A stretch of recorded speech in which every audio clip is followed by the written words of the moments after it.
ஓஷோ வந்து கோபத்தை எப்படி கையாள்வது? கோபம் ஒரு உணர்வு.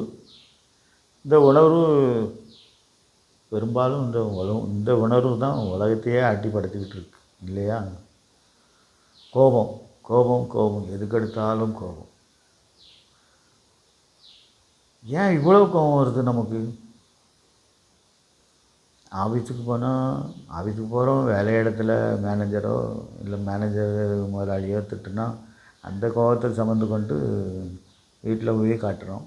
வீட்டில் பிள்ளைகள் மேலேயோ மனைவிகள் மீதையோ, மனைவி வீட்டு வீட்டுக்காரர் மேலேயோ காட்டுறோம். இது ஏன் இவ்வளோ கோபம் மனுஷனை ஆட்டி படைக்குது அப்படின்னு ஓஷோ வந்து கோபத்தை நீங்கள் மற்ற இடத்துல கட்டுப்படுத்தி வையுங்கள், கோபத்தை கட்டுக்குள் வையுங்கள். இந்த குதிரையாக கனிவாரத்தை போட்டு இழுத்து பிடிச்சிக்கிட முடியும்னா கோபத்தை அப்படி கட்டுக்குள்ளே எப்படி வைக்க முடியும்? நீங்கள் அடக்கி அடக்கி வச்சிங்கன்னா, கோபத்தை அடக்கி வச்சிங்கன்னா அது பல வழிகளில் வெளியே வரும். தேவையில்லாத இடத்துலலாம் அந்த பெரிய கோபம் வந்து வெளிப்பட்டு உங்களுக்கு பெரிய ஆபத்தை கூட உண்டாக்க வாய்ப்பு அதிகமாக இருக்குது. கோபத்தை எப்படி கையாள்வது? ஓஷோவுடைய விளக்கம்படி நீங்கள் கோபத்தை கவனியுங்கள். நீங்கள் ரொம்ப கோபத்தில் இருக்கீங்க, கொஞ்சம் ஒரு சின்ன பிரஜை இருந்ததுன்னா, ஒரு விழிப்புணர்வு இருந்ததுன்னா டக்குன்னு திரும்பி ஏன் நான் கோபப்படுறேன் அப்படின்னு திரும்பி உங்கள் முகமாக.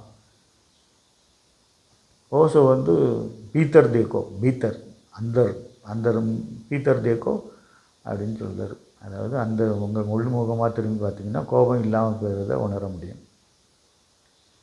இதுக்கு சீடர்கள் மத்தியிலும் ஒரு பெரிய கிளாஸ்லாம் ஒரு குரு வந்து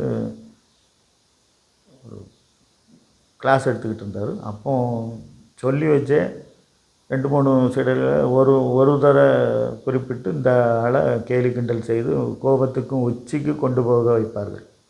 அது குரு சொல்லியதாக அவருக்கு தெரியாது. அவர் கேலி கிண்டல் செய்யும்போது கண்டுகொள்ளாமல் இருப்பார். அது கேலி கிண்டலாக கோபத்தின் உச்சிக்கு போகும்போது அவன் ரியாக்ட் செய்யும்போது திருப்பி திட்டவோ இல்லை அடிக்கவோ முற்படும்போது தான் டேபிள் அடித்துக்கொண்டு அமைதி, உன் பக்கமாக திரும்பிப்போ, நீ திரும்பி பாரு அப்படின்னு சத்தமாக சொல்வார்.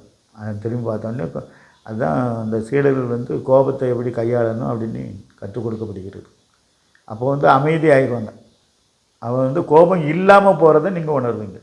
இது என்னமோ அந்த சீடர்களுக்கு அவர் போதித்தது மாதிரி நீங்கள் நினைக்க வேண்டாம்.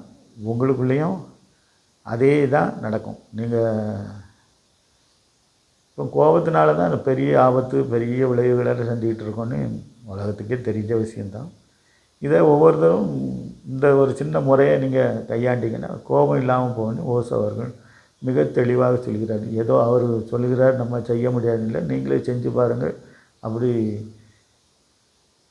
கட்டுக்குள் வரவில்லை, இல்லை நான் அமைதியாகவில்லை, என் கோபம் அடங்கவில்லை அப்படின்றால் என்னிடமே கேள்வி கேளுங்கள். நான் கேள்வி கூட கேட்கலாம். ஆனால் இது சத்தியமான ஒரு உண்மை. நீங்கள் வந்து ஓஷோ வந்து பல இடத்துல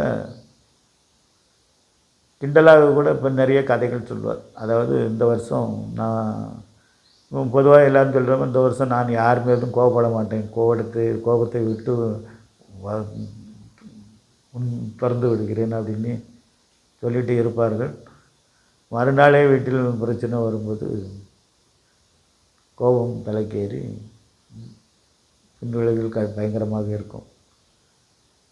இது வந்து நம்ம ஏதோ முடிவு எடுத்து நான் இனிமேல் யார் மேலேயும் கோபப்பட மாட்டேன், கோபத்தை வந்து நான் என் கைக்குள்ளே வச்சிருப்பேன், கட்டுப்படுத்தேன், அப்படி ஒரு சாத்தியம் கிடையாது. அப்படின்னா தான் அந்த எந்த கோபத்தையும் எல்லாருமே கைக்குள்ளே வச்சுக்கிடுவாங்களே, அப்படி நடக்காது. இது கொஞ்சம் பயிற்சி எடுக்கணும், தியான பயிற்சியும் எடுக்கணும். நீங்களும் பயிற்சி எடுத்து பாருங்கள். இந்த தியானம் உங்களுக்கு கோபம் மிகவும் அதிகமாக ஒரு உச்சத்தில் இருக்கும்போது உங்கள் பக்கமாக திரும்பி ஏன் கோபப்படுகிறார் உங்களையும் நீங்கள் கேட்டு பாருங்கள். அந்த கோபம் இல்லாமல் போவதை உணர்வீர்கள். எல்லோரும் கொஞ்சம் தியானம் பயிற்சி எடுங்கள், கோபத்திலிருந்து விடுபடுங்கள். நன்றி.